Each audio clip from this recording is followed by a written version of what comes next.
This is ContraZoom, where we go back and forth about film. I'm Dakota Arsenault. And I'm Rachel Ho. Now that spooky season is in the past and the calendar is turned over to November, that means it's time to keep the tension raised high, but to add a different kind of whodunit to the mix. We're looking for crooked cops, gumshoe detectives, mysterious dames and heavies with their own code of conduct. It's Noirvember time. Last year, Rachel and I made recommendations for different genres back on episode 173, Noirvember. We're back again, so light up a Viceroy, pour yourself a highball of Seagram's whiskey, and let the light hit your eyes at just the right angle. Today, we are using the Criterion Channel's latest Noirvember collection, focusing on films produced by 20th Century Fox. We have picked out 3 films to talk about. They are 1945's Fallen Angel, directed by Otto Preminger, 1948's Call Northside 777, directed by Henry Hathaway, and 1950's Panic in the Streets, directed by Elia Kazan. Returning to the show is Alicia Mogul, who was last heard on episode 197, David Cronenberg and Body Horror. Welcome back, Alicia. How are you doing today? I'm doing really well. Thank you so much for having me. Of course, we're very excited, and it's a little behind the scenes sort of stuff here. When Rachel and I first got introduced to you, one of the things that you had said that you loved is noir movies, and so Rachel and I instinctively was like, okay, so that means in November we got to make sure Alicia comes back on the show for this, and so we're very happy that this is now months in the planning, and you're able to make it. I feel like I kind of insisted. I forced you guys to invite me on that episode, but I'm so grateful. I love noir. It's so good. Raymond Chandler is one of my all-time favorite writers, like my top 3. And I want to be a femme fatale. I want to be Jean Turney. I know that she's not in any of the movies we're discussing today, but I want to be her. That's totally fine. I love that. Now, a year ago, Rachel, you worked on Bill Antonio's monthly article, Criterion Shelf, where he had where there was a different crop of Fox Noirs that you reviewed, and you had written about Night in the City and Black Widow. I don't know if you remember doing this at all or not, but how did that crop of Fox Noirs compare to this year's selection? So, I don't know if I can answer that. I remember Night in the City quite well. I don't remember Black Widow that well for some reason. But they were, I don't know if they, like, Criterion divided it in any sort of theme across the 2 years. It just seems like they're just like noir films that came out by Fox. So, and yeah, I don't know if there was a really big difference, but I would say I enjoyed both of them last year. I do remember liking Black Widow. I just don't remember it very well for some reason. And then of the 3 that we watched, I really liked 2, and one of them I was not a huge fan of. So interesting. So that's I like 2 on each side, and yeah. And then last year I only watched those 2 though. Bill watched all of them because he always watches. Well, that's because Bill has no life. It's ridiculous. Like, I was shocked when he told me he literally will watch even if somebody signs up for it, he'll still watch it. I'm like, wow, that's impressive because there's a lot every month. There's a lot of movies. Now, maybe, Alicia, you'll be able to sort of help me with this. I tried very hard to find some sort of a ethos or mission statement of what makes a Fox Noir different than the others, other than the fact that they were the ones that put the money behind it to produce this. Because, you have other studios like Columbia, MGM, United Artists, all these other big studios at the time, and of course many of the smaller studios as well, and a lot of them were producing noir movies. They were fairly cheap, easy to produce. There was a different paperback coming out every week at the drugstores that revolved around some sort of a murder case or something like that, a police story, a criminal story that could be made into our noir movie. But I wasn't able to find any sort of definition of what was specifically a Fox Noir compared to other studios. In watching them, the only sort of, in regard to these 3 discernible differences I found is it seemed to less be it was not about a detective for hire case that a lot of the most popular noirs really are about. Do you have any sort of idea of what makes a Fox Noir its own unique thing, or is it just is who produced it? I think So to even step back a little, the idea of a noir in and of itself is very difficult to define. Like, scholars have been going at it for a very long time. Some people think it's a genre. Other people think it's kind of like a vibe. And, you know, you don't even need to have like a detective at the core. You can have like a drifter or something. And I really do think ultimately a lot of it has to do with like the director and the writer. Because I feel like at this point, most studios would have just gone to just produce any kind of a noir just because they were so popular. People loved them. So maybe whoever had like, it would depend on which studio had which actor and was able to get which director. And I feel like if you had Preminger, you were lucky, and because he's so good. So yeah, I feel like, I don't know. That's a very tough question. Before we get into it, I just want to say, sorry. I was going to say, I'm like genuinely disappointed that none of you guys were familiar with Call Northside 777. But also at the same time, I'm like a geek. I went through a James Stewart phase. So I basically watched everything he did. So that's kind of why I'm familiar with it. But also, it's just so good. And yeah, we'll talk about it later. The very day I hit the town of Walton, I walked right into a smoldering drama.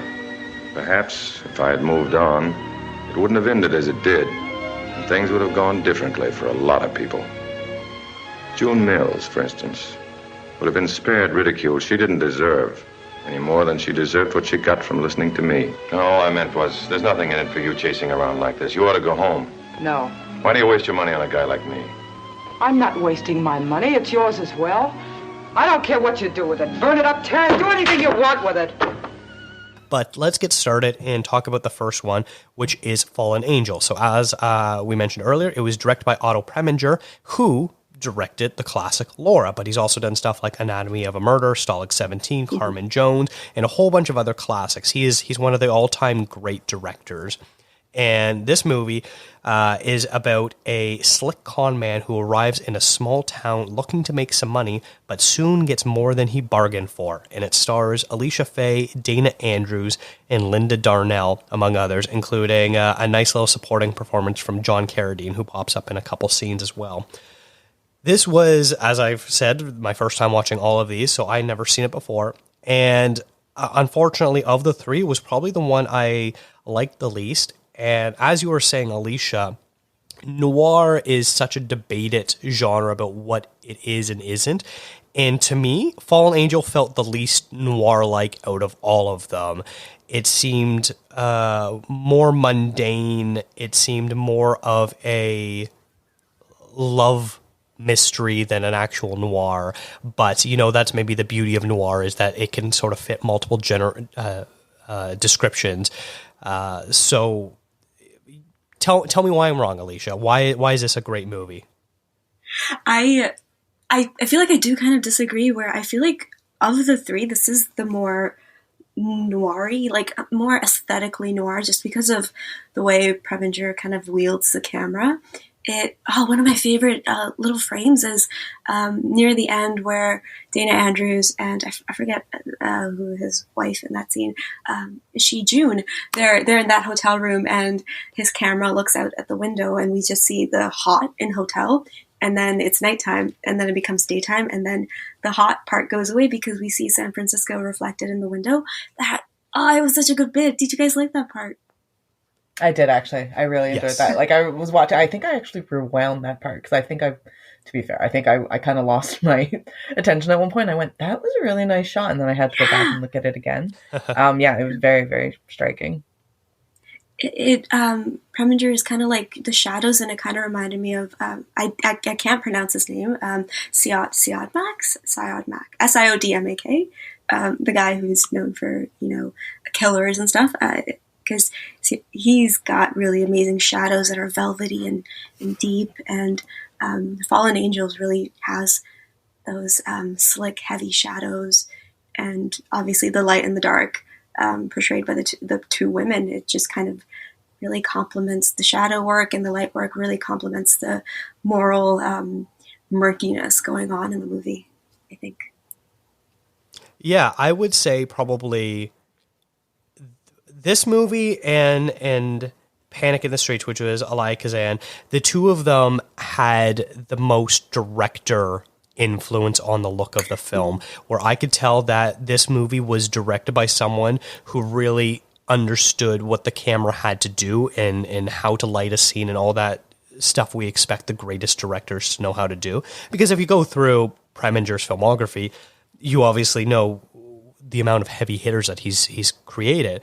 And I think this was no exception of the way he treated the story with the respect that he believed it deserved. And it really showed through, even if I personally felt that the plot wasn't totally up to par with some of his other films. Oh, absolutely. Totally agree with that. Yeah, I'd agree with that too. I think, Alicia, what you said about the aesthetic of the film, I think that's absolutely spot on. Like, I completely agree. There's a real kind of the classic what we think of what noirs should look like, even though, I mean, all the films back then were black and white, but there is, you know, a very distinct feel to what a film noir is. And I think this one has it. I agree, though, with Dakota. I would probably actually say I actively dislike this movie. Not that, like, of the three, it's the one that I like the least, but I think I actually just don't like it, generally speaking. Yeah, I didn't really like the plot. I thought it was very, I don't even know what the word is. I just thought it was very, like, not boring. I wouldn't call it boring, but one, I thought, I mean, Dana Andrews, I think, does a really good job, because I absolutely hated Eric Stanton as a character. He was a real prick. But I did like the kind of the light and the dark between the two women, as you said that, Alicia. I thought that was kind of cool. Something I feel like, should we describe the plot really briefly for the movie? Yeah, go ahead. Okay, so what the movie's about is this drifter guy coming into a town, helping a psychic for some reason with this publicity, because Dana Andrews' character used to have a publicity firm, and as he's doing the publicity for the psychic, he falls madly, like in the way that a lot of guys do in noirs. He falls very hornily in love with I think is it Linda Darnell's character?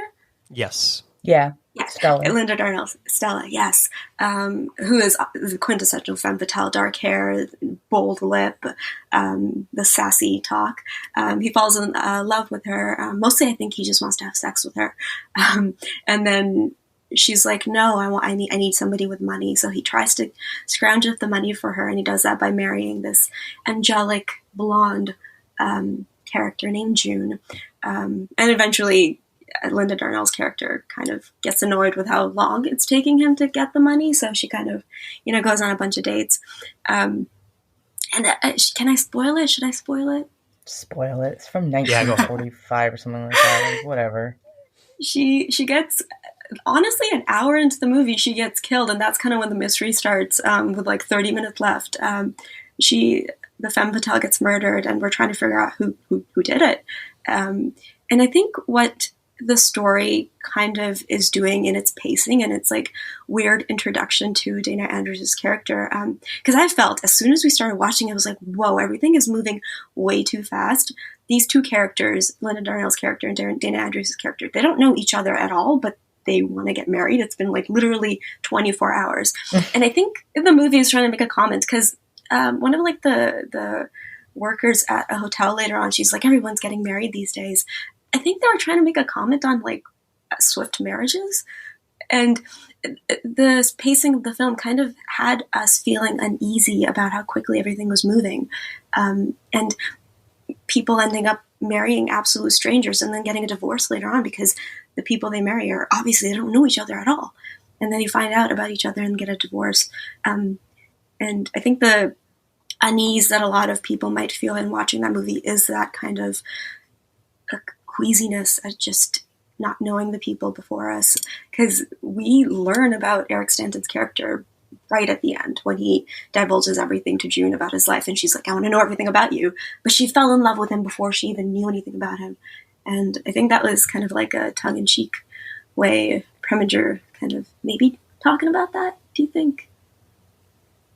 That's not, I didn't look too deep into that. I just kind of went like, Oh, like, I don't know, a lot of movies back then, especially back then, they used to do the really quick fall in love thing. And, you know, maybe nowadays we like kind of expect it to be a bit more thoughtful and like a lot more time needs to pass and things like that.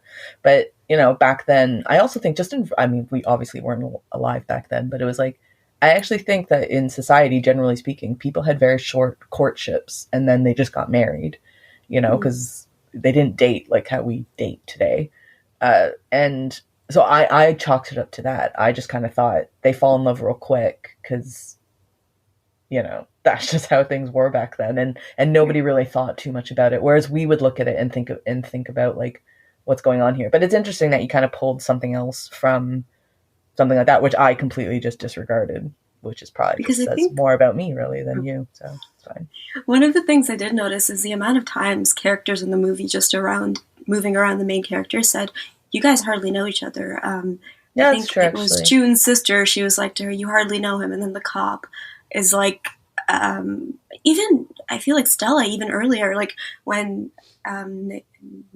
Eric, he's trying to make out with her. She's like, "I hardly know you."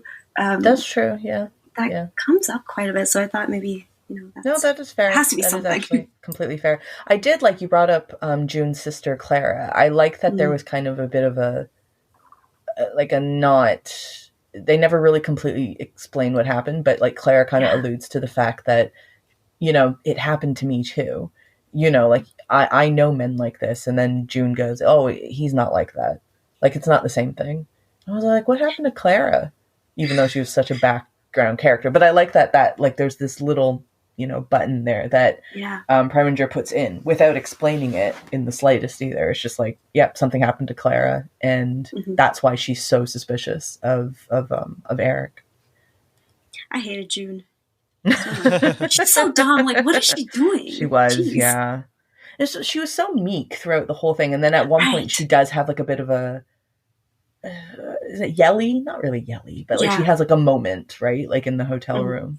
But up until then, she was so meek, and I just kind of thought, well, they really put that, you know, the very dainty Southern Belle kind of look to her, and they kind of just gave her that quiet voice, very whispery, not whispery, but a very quiet, almost like a baby voice, to be honest, like a very, you know, very soft spoken woman. And then eventually she does kind of break out, but yeah. There was literally that scene. Eric was like, "I've had it with your quiet whispering." Yeah. So annoying. Yeah. I think for me, what really didn't work overall was that this movie seemed to change directions a little too often, because it starts out of, you know, this drifter in town, and then he ends up conning his way into working for this fake seance group. And I'm like, oh, okay, that's a little interesting. What are they doing here? And then all of a sudden, those two guys just leave town and are never seen from again. And then it's him trying to chase after the Stella character. And then when that doesn't go anywhere, he just sort of moves on and starts dating the June character. And we're like, oh, okay, now we understand he's like trying to get her money and things like that. So that's sort of interesting. And then it pivots back to the Stella character trying to figure out who killed her. And I think for me, it was just a little bit too much going on, where it felt at times the movie didn't know what it wanted to be, so it was trying to be a whole lot of things. And that sort of weighed it down for me a little bit. I totally see how you can... that's a valid point. Yeah, I would agree with that too, actually. I think I felt pretty much the same-ish things. I don't know. This movie just wasn't one that really clicked with me. This is the one that I watched. I think this was the first of the three that I ended up watching. And I was kind of like, oh, I hope the other two are better. I did have that thought. I was like, oh. And they were better. Spoiler alert. It kind of gave me Postman Always Rings Twice vibes, just because... So have you guys seen Postman Always Rings Twice?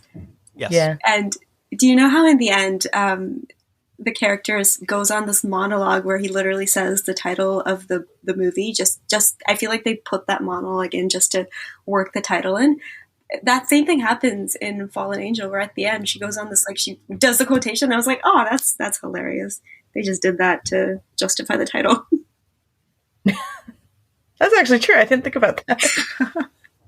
Yeah, I noticed that too right away. I think if I would to say something positive about this, obviously the look of this movie is absolutely incredible. But I noticed with all three of these movies, there's a healthy distrust of policing. And it's so fascinating to look at from this era where the idea of being a police officer is just about the most respectable job that you could have if you're an average person sort of thing. And obviously with time and talking to people, we realize that is not the case. But there's an interesting scene when they're trying to figure out who killed Stella. And so they've rounded up a couple of her boyfriends. And the first guy that the police officer is talking to is saying, like, I know how cops work. And then cop's like, oh, yeah. And then he does exactly what he assumes, and that's he gets beaten up by the cop. So I thought it was very interesting that this movie had no issue with criticizing the policing system of we'll beat people up just to get answers. And even if we don't get the answers we want, it doesn't matter because who cares if we beat them up? That I wonder is if it was such a a good societal point. thing. Sorry, go ahead, Alicia. Oh no, that was it. That's such a good point, Dakota, that you raised, because I didn't realize that, but they do. Yeah, it seems almost modern in its critique of the corruptness of and like the terribleness, because the police guy is the bad guy in Fallen Angels. That's so cool. Yeah.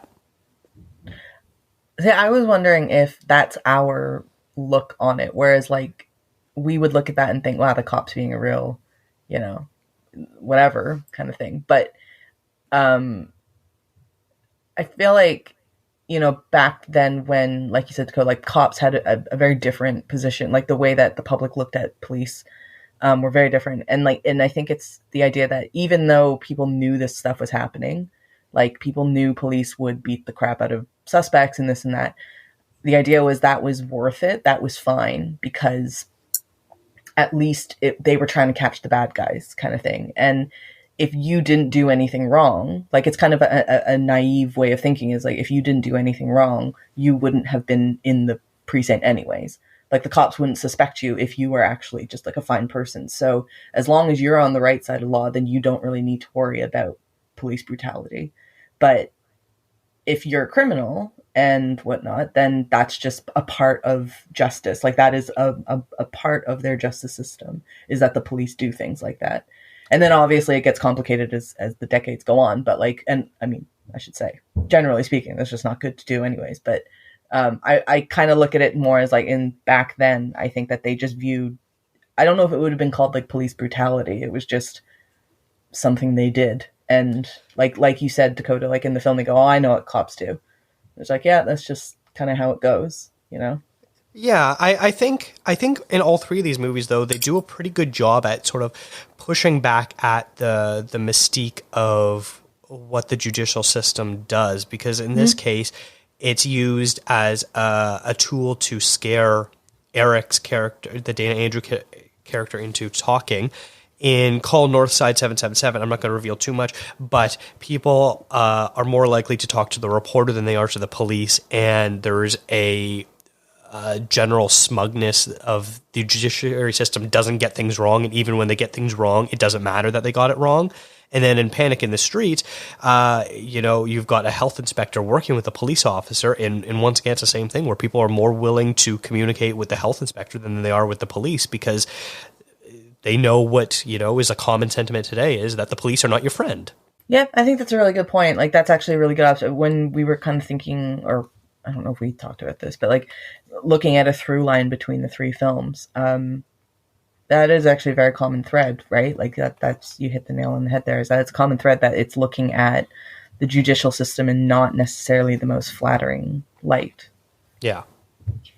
And I feel like noirs are just I feel like this might show up in maybe a few other noirs, because the private detective is always like more respected than the actual cops who are seen to not do their jobs quite as well. And I feel like a lot of that lens, that kind of critique of policing, is it works in noirs just because noirs are so much more focused on others, just like capital O others.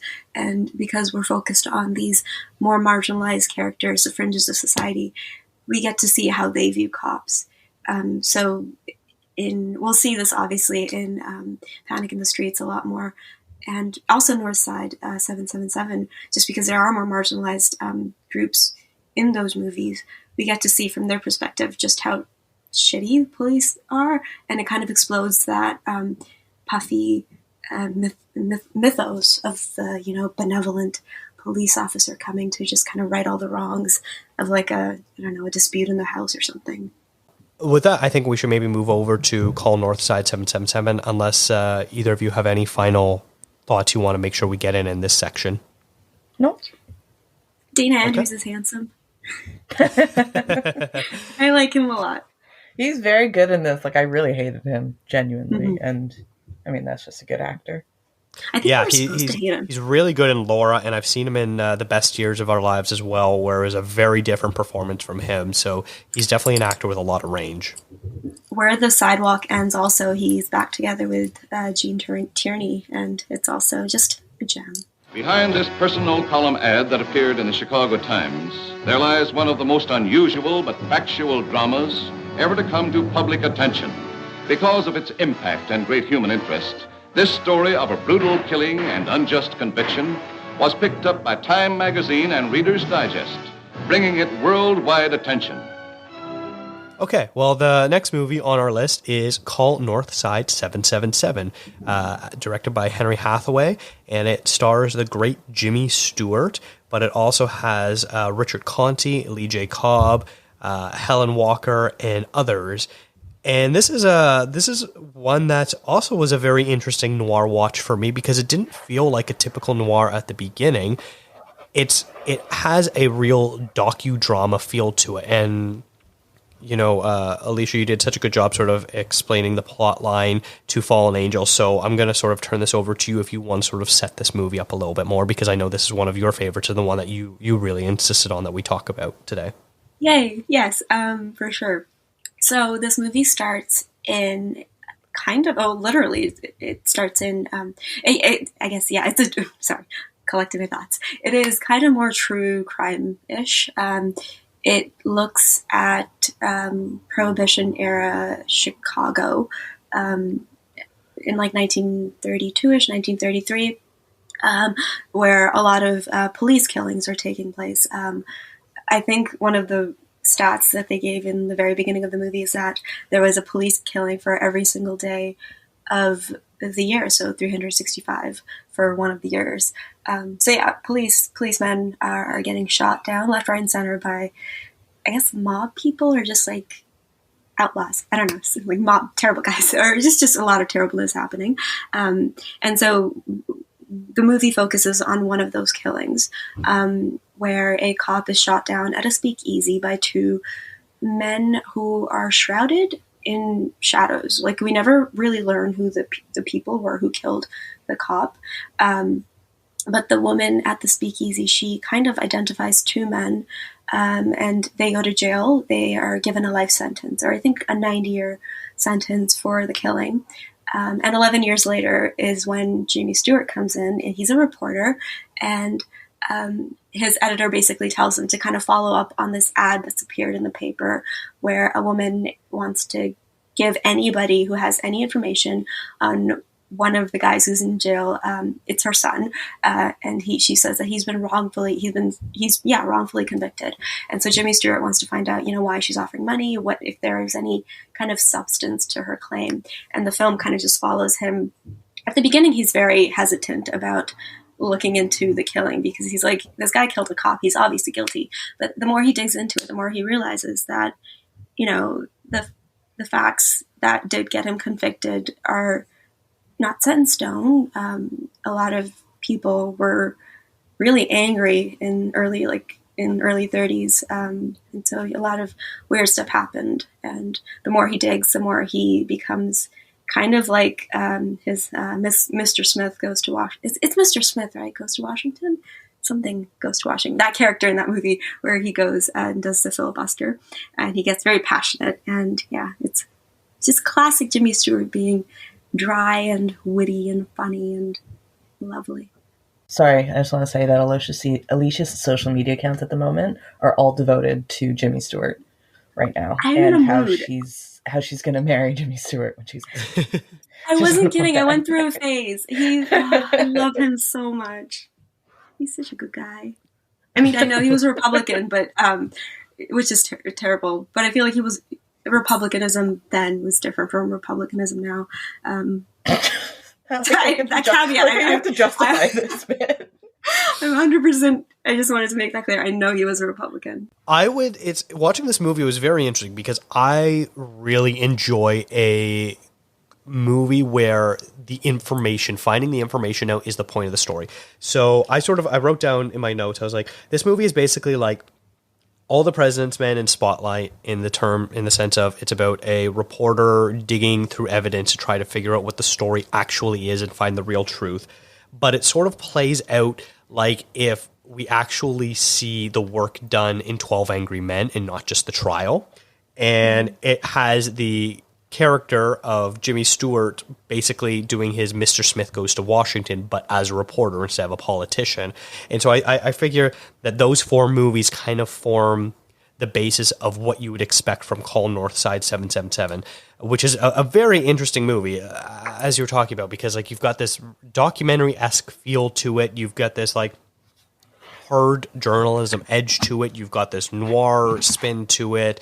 There's a whole lot of different things going on. And unlike Fallen Angel, I think it works a lot better. I think the narration was a little much at times, but that's just sort of a product of I'm not a big fan of movies with a lot of narration to begin with. And sort of when it pops up at the beginning, it's fine. It sets the tone, but it pops up a few times throughout the movie. And I just thought it was a little bit overkill. But other than that, I thought this was a movie that understood what lanes it was trying to tap into, and it did a really good job of being the best at what it was trying to do. Right. Dakota, I think a lot of your complaints would have been solved if Preminger had directed this movie. It would have been a bit more anatomy of a murdery, and those like rough edges could have been smoothed down because I do absolutely agree with what you're saying. It does get clunky with like the archival footage and stuff like that. Preminger could have handled it more delicately. Get Preminger to shoot the second unit stuff. Oh yeah. And like just like the investigation bit, because I feel like this is might have been one of the first movies where it did teach the public about how lie detector tests work and about like how photos are wired across the country, and just like imaging, photo enlarging, because that would have been cutting edge technology on the time. And the film does a good job of like explaining it to the layperson that this is what's going on behind the scenes. That was blowing my mind watching this now. I was like, how are they faxing a photo? It looks like they're like scanning it. I was so confused about how that worked. It's technology that's now so old and out of date that is completely a foreign concept to us today. It reminded me though of like if you watch like a CSI episode and how they go, okay, like enhance, zoom in, enhance. Yeah. And it's like, yeah, that you can't do that. Like that's not real. Like that doesn't exist. Like you actually can't do that. Like not with like surveillance, especially, CSI from the early 2000s or whatever. So when they did that in this movie, it made me laugh because it just made me like, we haven't gone really far from just being like, we're going to zoom in on stuff and do all that kind of nonsense. I just wanted to share a fun fact. I think the Black Dahlia murder would have been the first time in North American history where they wired photos from like one side of the country to the other. And we kind of also see that take place in this movie. So that would have been, exciting stuff for the time. And Jimmy Stewart was, part of technology at the forefront of technology. Look at him go. Even though he was a Republican, it's fine. Though. Even though it's okay. I could fix him. I'll fix him. I'm with you. I like movies that are journalism based. I always found them really interesting. And I like that, like Jimmy Stewart is the thing with Jimmy Stewart, and I'm not about to slag him off or anything, Alicia, don't worry. I find that he is very much like he's Jimmy Stewart in every single thing that you watch. You could argue that for a lot of actors of that time, though. Like, there's not, we were just talking about Dana Andrews having a lot of range, right? Like, but somebody like, and then the funny thing of that is Dana Andrews is probably not an actor that a lot of people, like the quote unquote general public, know about, because he's kind of been lost to time a little bit. Whereas somebody like Jimmy Stewart, I would say most people either know his name, or if you saw him, you would be like, oh, that guy. Like, he is very recognizable. And like same with Humphrey Bogart and Cary Grant and all them. But they all played the same person all the time. Which is, I assume, is an exaggerated version of themselves. And I found that in this one, though, it fits, like, I mean, in all of his movies, it fits really, really well. But I always love the way that Jimmy Stewart is able to put his Jimmy Stewart, like, fingerprint onto characters and set a tone in a film. And I think he does that really, really nicely in this movie. And yeah, and because like there's moments of it being kind of funny. It's a little bit, he's a little quippy. He's a little quippy guy. And Jimmy Stewart, like the Ryan Reynolds of his day, like kind of quippy, but not as annoying. Don't worry, Alicia, not as annoying. He wasn't like hawking a bunch of random buying cell phone providers and shit like that. Geez. But yeah, I love Jimmy Stewart in this one, and I actually really, really enjoyed this movie. And I'm glad that, Alicia, you picked this one out, because you were, as we said at the very beginning, like, you were very keen on this one. Mm-hmm. It just an aside on Jimmy Stewart, the twangy, the Jimmy Stewart persona kind of was forged after he got back from the war. He was just like kind of really traumatized by it. So if you see his stuff from like, I think 35, 36 to 40 or 41-ish, the romantic stuff he did, the twang, the southern, like the drawl isn't there as much as it is after the war. And so he kind of like hammed it up, so, which is when you could say he became more of like the person we love. I just wanted to add that in there. But I was going to say, I think he wanted to do like a play up a bit of like the happiness in his characters, just because he was really, the war really messed him up. Poor guy. I mean, as it did everybody, because it was a war. Yeah, I think Jimmy Stewart sort of succeeds his best, especially in a movie like this, when he gets to his point of exasperation. Because he's sort of like your good-natured uncle or next door neighbor who's always happy, always pleasant, always has, when you're having a bad day, knows how to pick you back up, and that's sort of what his whole shtick is, as you were just sort of talking about there. But you look at a movie like this or a movie like Vertigo, when he's pushed to his limits and that veneer breaks away and he can't contain it anymore, and he's just in a rage, and it's just one of those times where, like, you're around someone, if it's someone you work with or whatever, or someone you went to school with or you're friends with, and you see them and they're happy all the time, and then that one time that you see them get mad and you're like, whoa, okay, this person, I've never seen them like this, they really mean business. And I think that's where Jimmy Stewart sort of has his best moment, is when he's at that breaking point. And there's a really great scene in this, the sort of the burden of proof scene that he's asked when he gets called into the newspaper owner's office, and all the local politicians and police officers are there, all the higher ups there, and they have this very terse discussion. And after they leave, he sort of like unloads on his boss and his the newspaper's lawyer, and that's just sort of the crux of everything of what we want this movie to be. We want him to actually care and give a damn, and that's what we get from him, and it sort of really changed the tone of the movie at that point. I 100% agree, and I think that works so well because you're right. He's like this calm guy. He's always this calm guy and cool guy. And when he gets mad, it tells the general viewer, like, if this guy's mad, I should probably be upset about this too. And it works so well in movies like Broken Arrow, and in this movie where it talks about miscarriages of justice, or in Broken Arrow, crimes against indigenous people, because it kind of gets the average viewer who would have been like, yeah, I align with his politics. And if he's upset about this, maybe I should also be upset. And I think that's why it works so well, and he does so well in these kind of characters at getting, kind of communicating to the average American why certain injustices are wrong and why they need their support. And it's kind of like he works that middle ground and kind of like rallying up maybe the more right-wing people, Does that make sense? Yeah, No, it does. absolutely. It does, absolutely. If we want to talk about maybe someone that's playing a bit against type, because as Rachel was saying, everyone of this era sort of really played to their strengths. You have someone, Lee J. Cobb, who plays the editor of the newspaper, James Stewart's boss, and I don't think I've seen him in such a calm role, and to the point where there were a couple instances in the movie where I feel like Henry Hathaway, the director, is purposely making us question what Lee J. Cobb's motives are.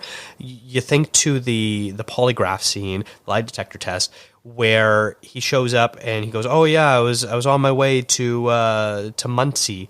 And he goes, "What? But Muncie's in the opposite direction. Why are you here?" He goes, "Oh, I was taking the long way around." And that was a real standout scene for me because I'm just like, what does this mean? And they never really address why we're having doubts about this editor's position on this whole topic. And I think casting Lee J. Cobb is very interesting because he normally plays this very like blustering fool where he's going to yell at you first and then figure out what the problem is afterwards. And so I was every time he was on scene, I was always like, what's the angle here? Why is he doing this? Is he actually corrupt? Is he lying to Jimmy Stewart? Does he have involvement in the murder? What's going on here? So I'm curious, did that raise any concerns for you, for either of you? What was your thought on Lee J. Cobb's role in this movie? I felt exactly the same way that you did. I thought I kind of forgot about him after my first watch, and so watching this again today, I was like, he must know something. He must be of some relation to the guy who's in jail. But no, he's not. And I love how you're totally right. It's he's an intriguing character and so interesting, and also like the banter between him and Jimmy Stewart. It's just A+, top tier. And I wish it was more fleshed out, but it's okay that it isn't. I think I had the same read as the two of you, and I agree, Alicia. I really love the banter between him and Jimmy Stewart. I found it very, very amusing.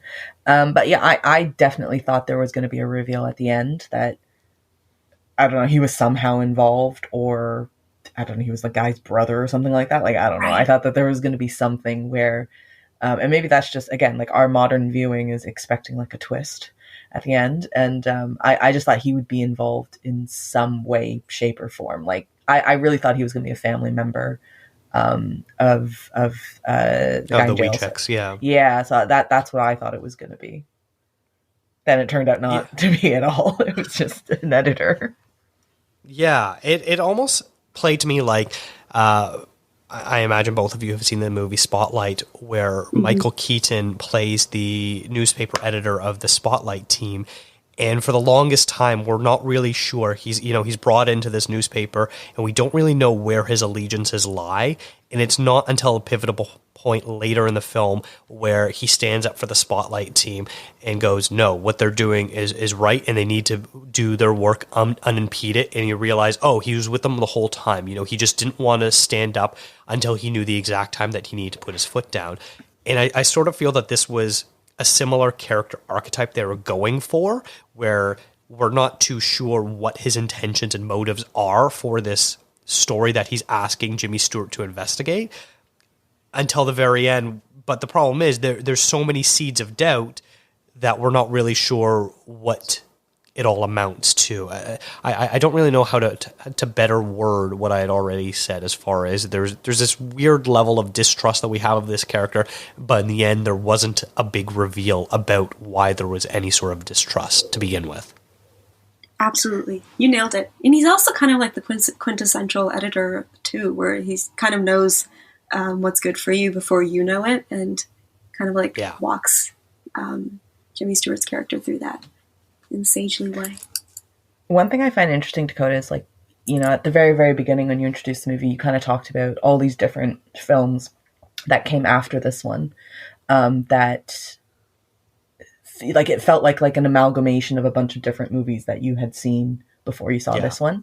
And I always find it interesting. Like, did you find it interesting then watching this one as possibly, and most likely probably, kind kind of like the ground zero, like the film that might have started a lot of different tropes, like a lot of different story, not storylines, because like we follow different things, but like it was kind of like the beginning of something that a bunch of other movies eventually would be influenced by.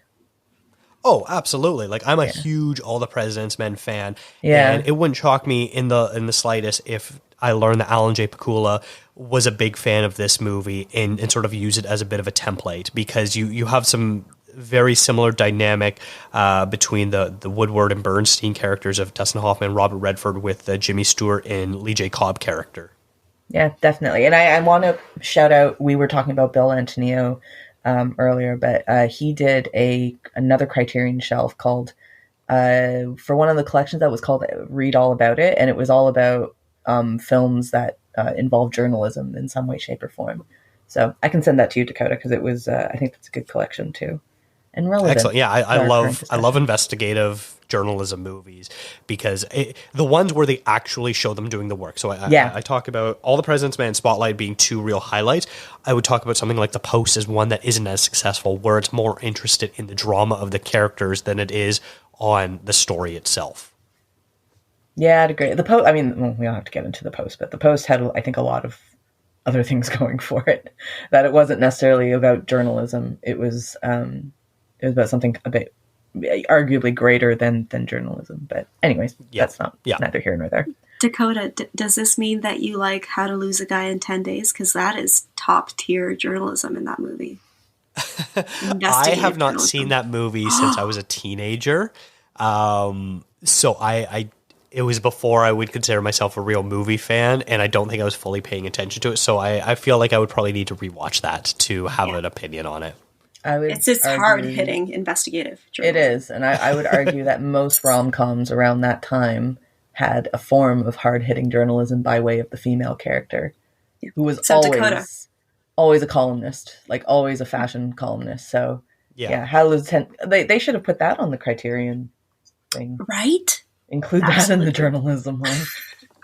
I don't even like rom-coms, and I will say How to Lose a Guy in 10 Days. Pretty good movie. Not bad. A+ movie. It's my favorite. It's a good one. My favorite. Yep. It is a good rom-com. I remember I thought that Kate Hudson was quite funny in that movie. Her and Matthew McConaughey, they're excellent together. They're a great pair together. They're excellent. And she has that very classic look with the yellow dress. But anyways, again, I don't know.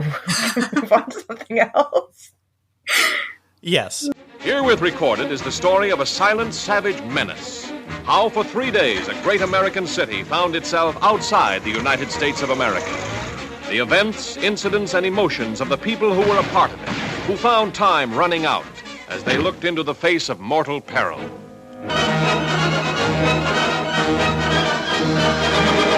I knew you guys were crazy. Wait a minute, Neff, wait a minute. Wait for what? Somebody else to die? Let's move on to our last movie in this series, and that is Panic in the Street, which was directed by Elia Kazan, which is a name I'm sure a lot of people know because he did such classics like On the Waterfront, East of Eden, Streetcar Named Desire, and others as well. And this is a movie that stars Richard Widmark, Jack Palance, Zero Mostel, Paul Douglas, Barbara Bel Geddes. Like, this has a really stacked cast, as all Elia Kazan movies do. The logline of it is: a doctor and a policeman in New Orleans have only 48 hours to locate a killer infected with a pneumonic plague. Once again, Alicia, I want to turn this over to you to sort of set this up. But I am very excited to talk about this movie.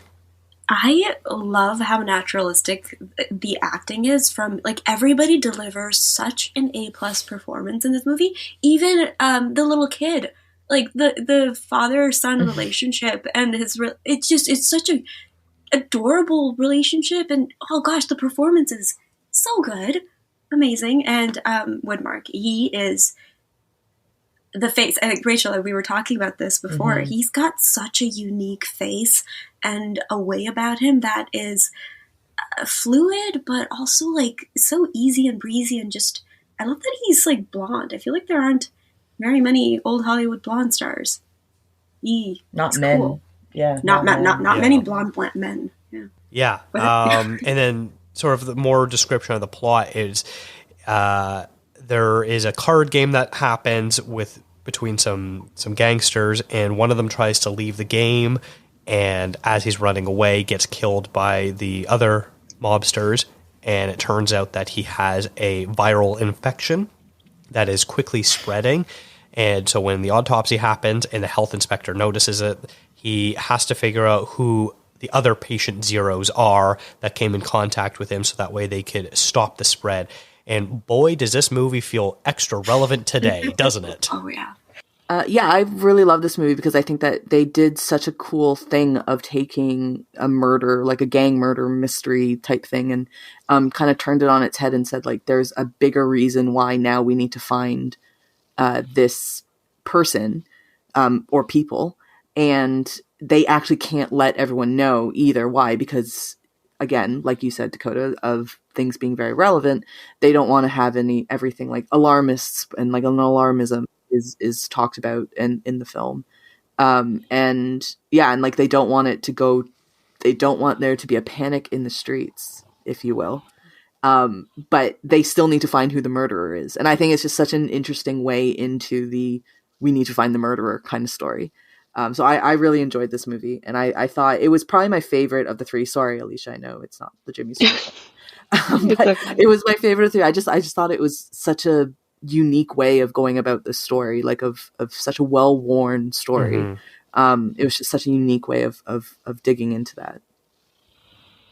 I agree. I think, yeah, totally. I my only issue with this movie is its representation of minorities. I just feel like only like the persons of color, they are the only people to die from the disease. Yeah. And women.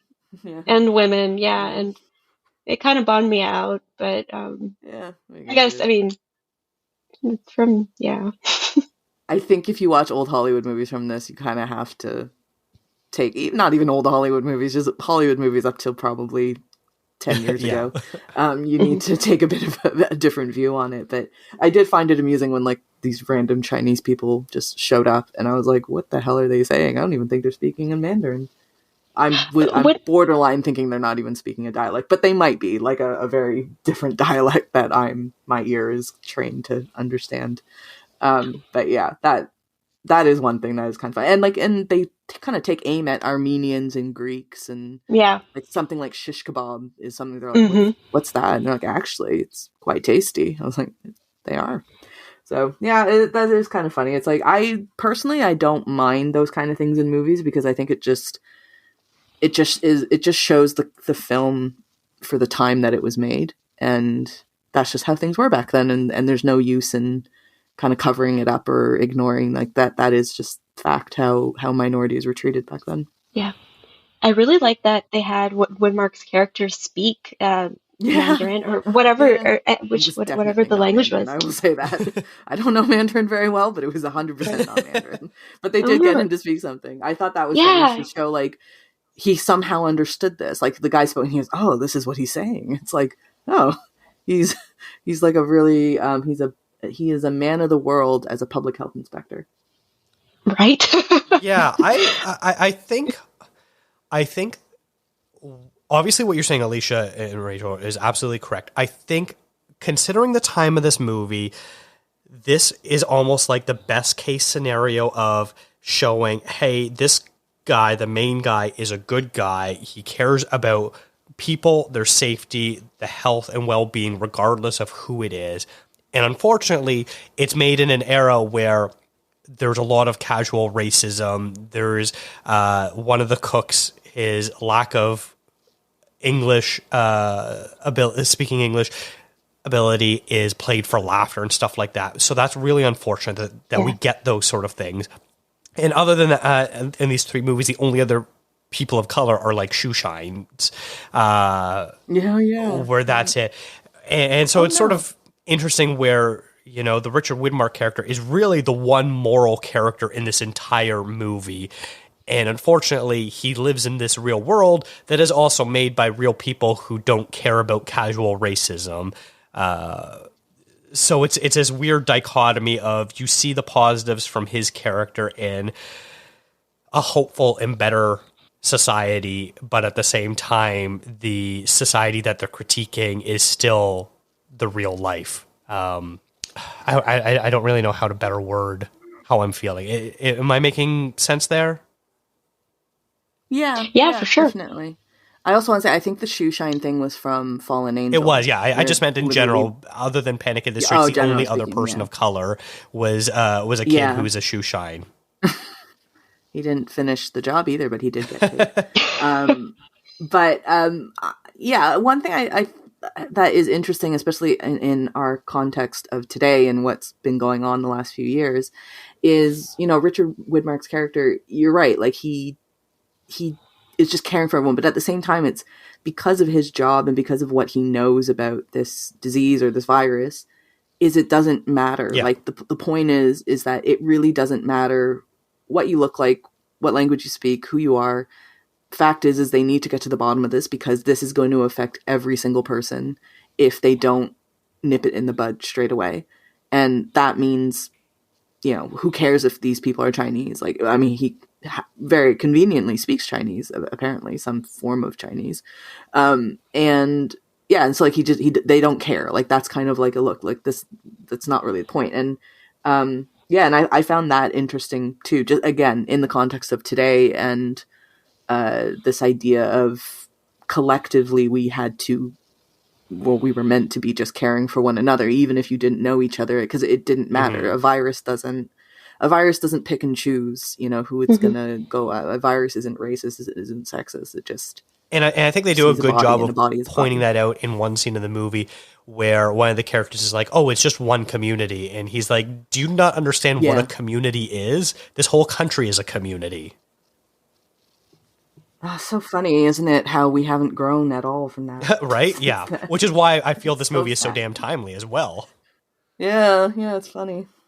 And I feel like it was also weirdly prescient in its understanding of who always will be the hardest hit in any kind of an outbreak. Yep. Like the lower income, the people of color communities within the broader community, they're always going to be the first targeted. Like you have kind of a person from a boat coming and then all the people, like, and also like to what Rachel said, like a virus doesn't care about your moral register either. Like Widmark's character tries to save the bad guys, the killers themselves. He's like, "You're sick, let me help you," and he doesn't. And obviously, they think there's something else going on.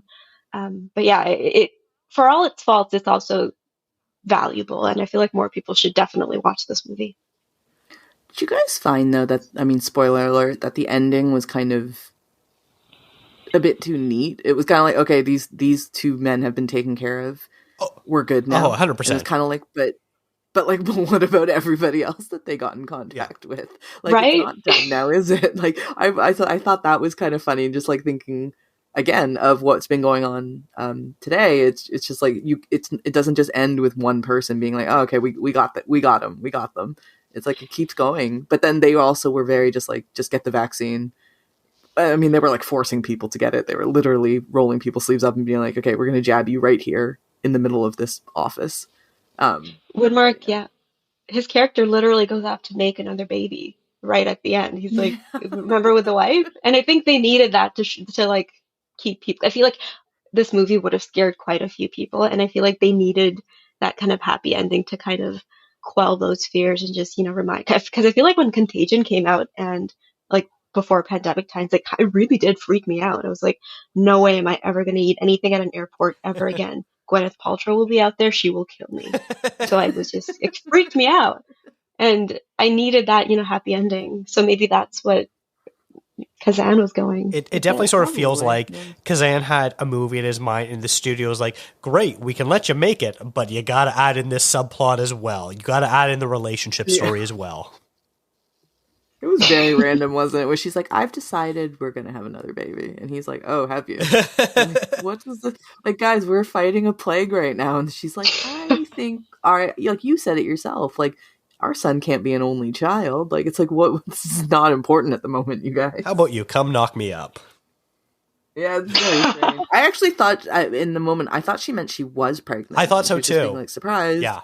Like, I'm pregnant. Yeah. And then... it wasn't until the very last scene that I'm like, oh, she's not pregnant yet. So maybe it was. But they're maybe gonna be. Yeah, maybe Kazan was just like, okay, fine. Like, maybe you're right, Dakota. And they were like, Kazan, you got to change this. And he's like, fine. And he just didn't give a shit. So he just threw in some random scenes to be like, you good? That had to happen a lot with Noirs too, right? Just because they were talking about so many persona non gratis people and people of color, they had to throw in something good for the white folks and say, you're safe. Don't worry. Don't worry, you guys. I felt very You're safe not watching in the this merchant movie. Class. Good. There's a couple things in this movie that I really appreciate, and I think was the reason why I loved it so much. And much of the reason why I enjoyed Call Northside 777 was its dedication to the idea of journalism. And I think this movie did such a good job of trying to take pride in its accuracy to pandemic response. And so you get this whole like long spiels about what the disease actually is, how it's communicable, what they need to do to prevent the spread of it, how they express the terms in both scientific and layman's terms. But then we also get scenes like at the very beginning, the autopsy is just done so casually, and I respected that, where it was just people who are doing their job. They're going to have conversations, but they're also going to be able to focus on the work and communicate what they need to make sure that the scene moves forward. Right. It was like, it's like those, I really did like the beginning because it is like the beginning of a lot of like the disaster movies where everything is just running according to plan, everything is normal, and then everything also just falls apart at the drop of a hat. Mm-hmm. And yeah, this is like a very, very, now that you guys have convinced me, it is a very prescient disaster movie. Works better as a disaster than a noir, I think so. Yeah. Probably, yeah. I did enjoy there was like talks of quarantine, and there's one after the bar owner's wife passes away, and then one guy comes out and he's got like a mask on. A mask, yes. When I saw that, I went, "Is he wearing a mask?" I was like, "Oh, well, damn!" Like, which of course they would be. Like, of course, this is not a new thing. Like, masks are not new.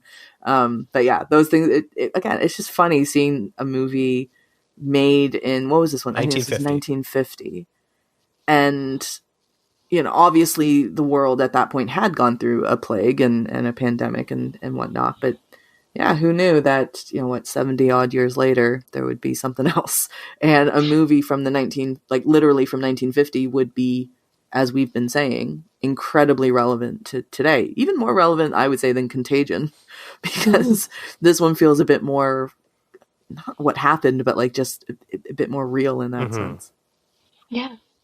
Well, and on that note, while you guys were watching it, did you feel like, were you wishing for everyone to just put on a mask and sanitize their hands? Because I was like, please, for the love of God, get a hand sanitizer. Because that doctor, when it did sanitize his hands.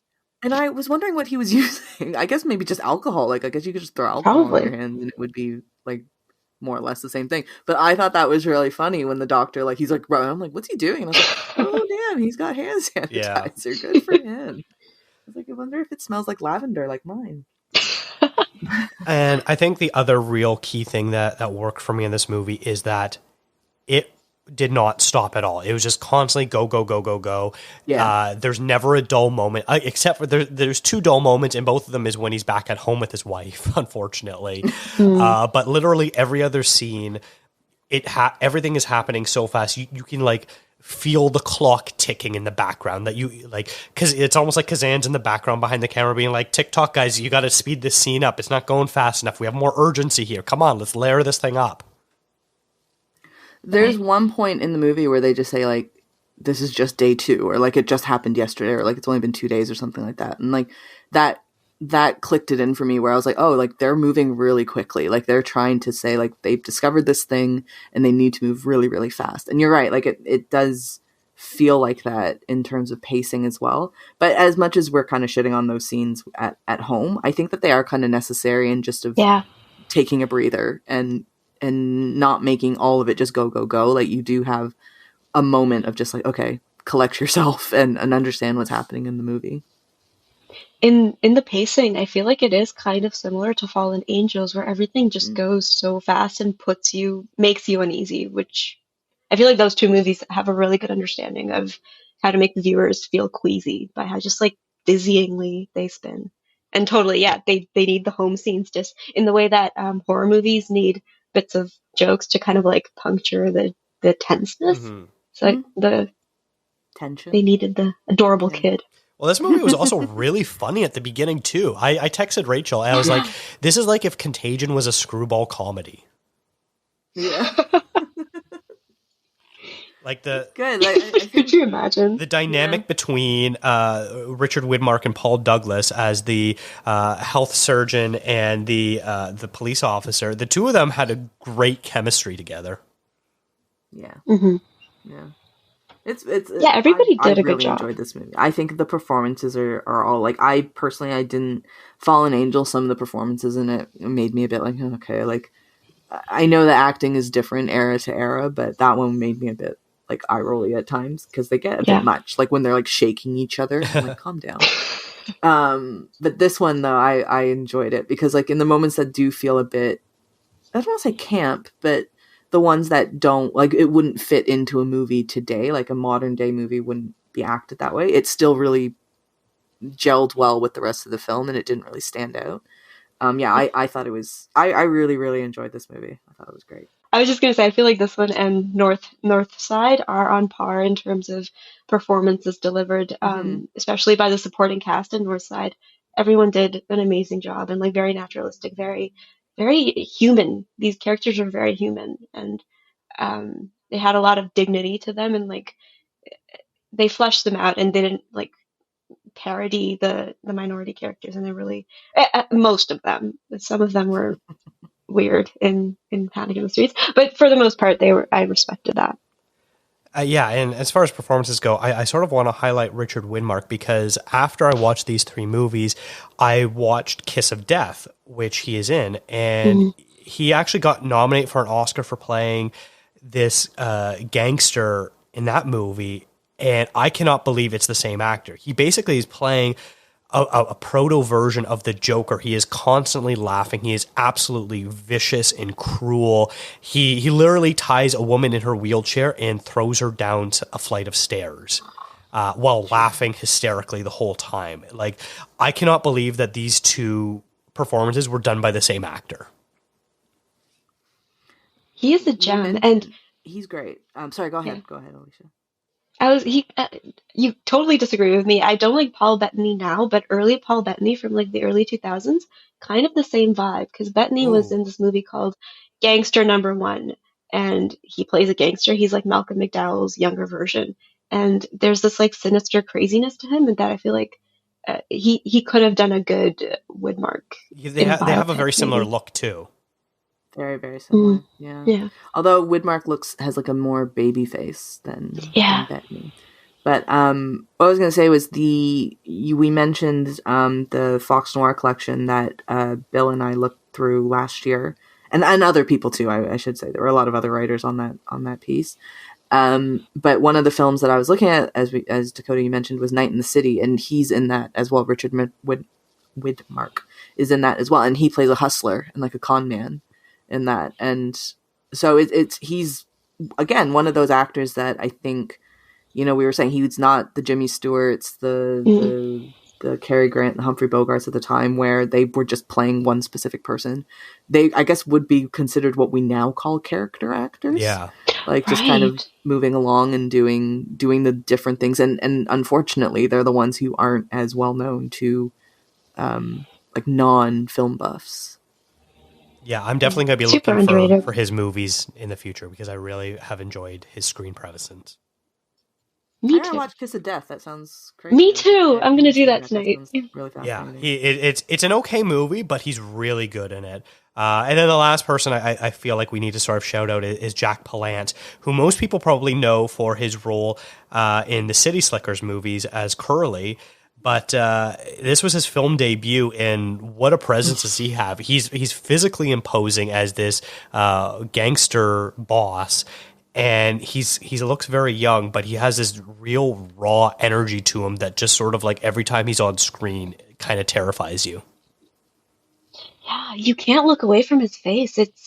He's magnetism to this guy is amazing. He has a very like Frankenstein kind of thing to him, I find. Like he would have been I'm not very familiar with his work, so maybe he has done other things, but like I feel like he could have been like a very like we did a Nosferatu episode. Was it the most recent one? No, two weeks ago. And I feel like he could have done something like that, like one of those very gothic-y horror movies. Yeah, because he has that look, and he's very tall. Like he's a very tall man, especially in comparison to everybody else around him. But he's fantastic in it.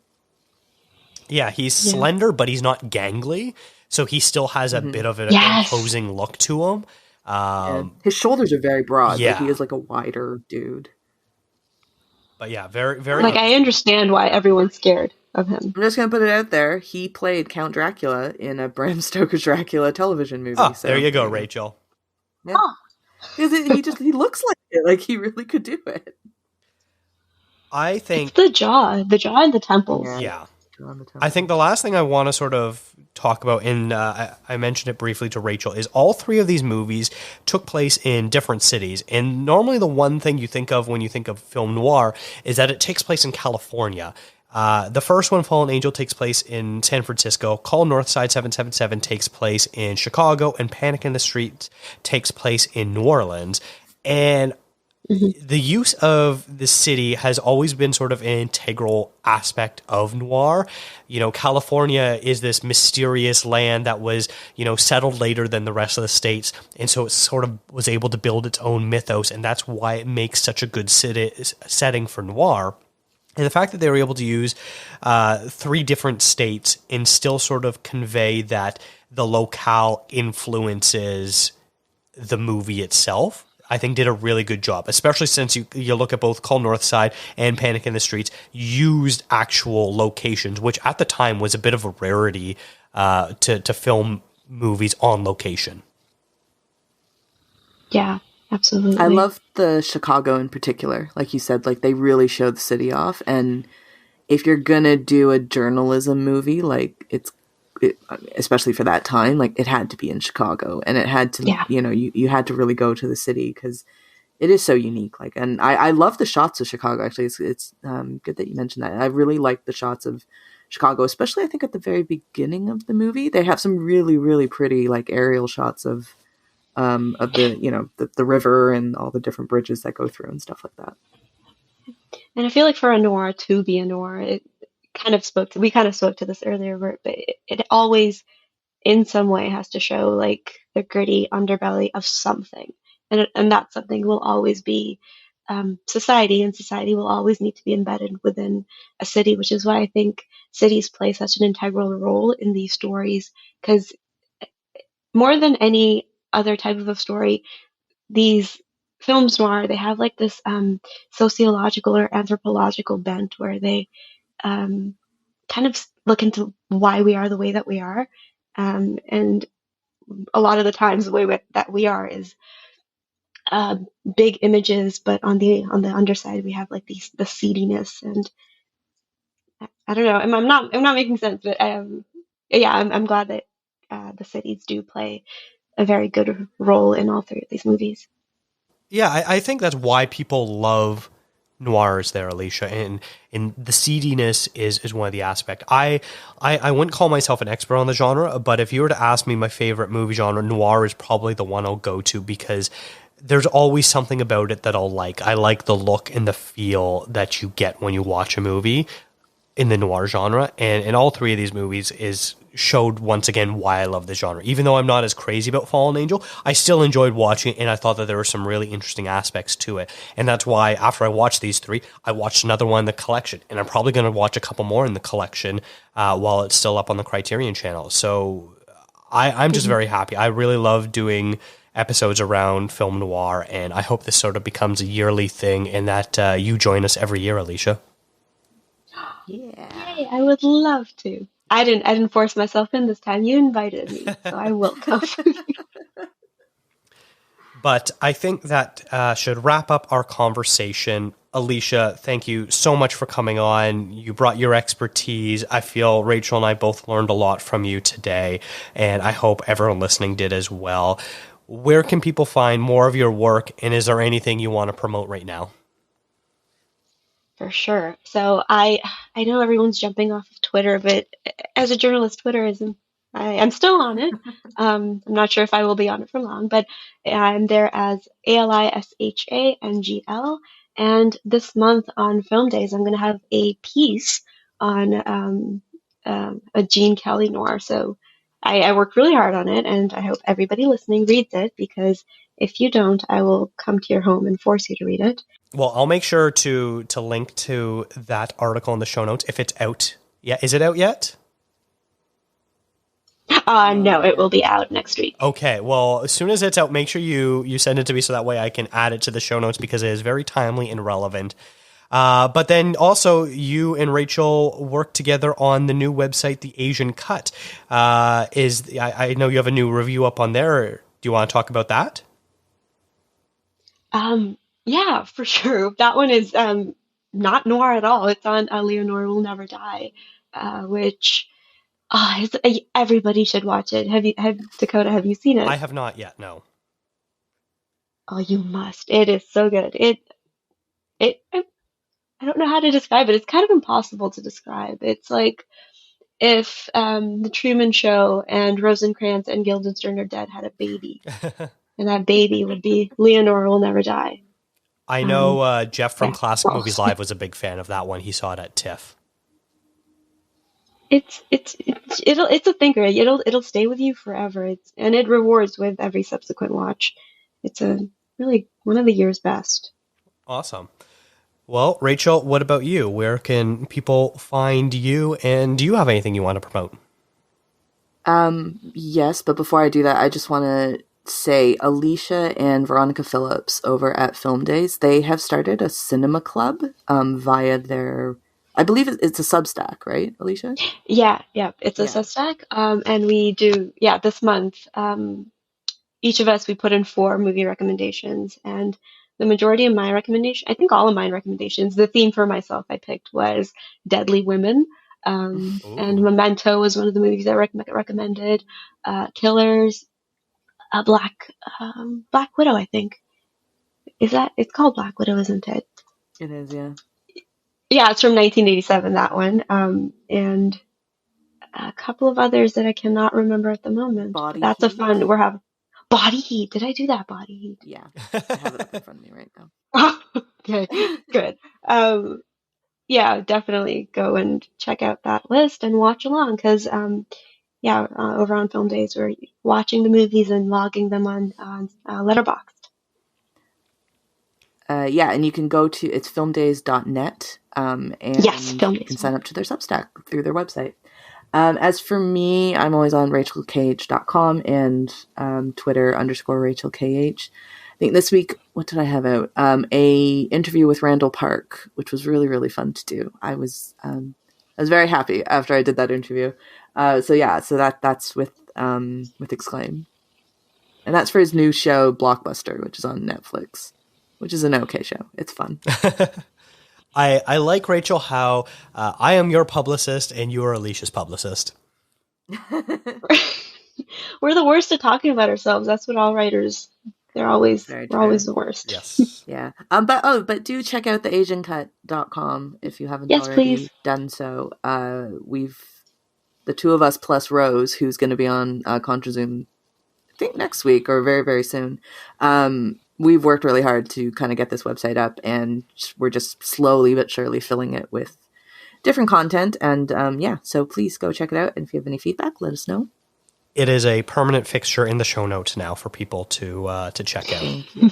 But you can follow this show on Instagram, for now Twitter, and Facebook at contrazoompod. If you have seen any of the Fox Noir collection, let us know your thoughts. Send an email to contrazoompod@gmail.com. Thank you to Eric and Kevin Smale for the theme music, and to Stephanie Pryor for the logo design. If you like to listen to podcasts on YouTube, we do post all episodes there as well. And if you really like listening to the show, consider tipping us on coffee. Thanks for checking us out.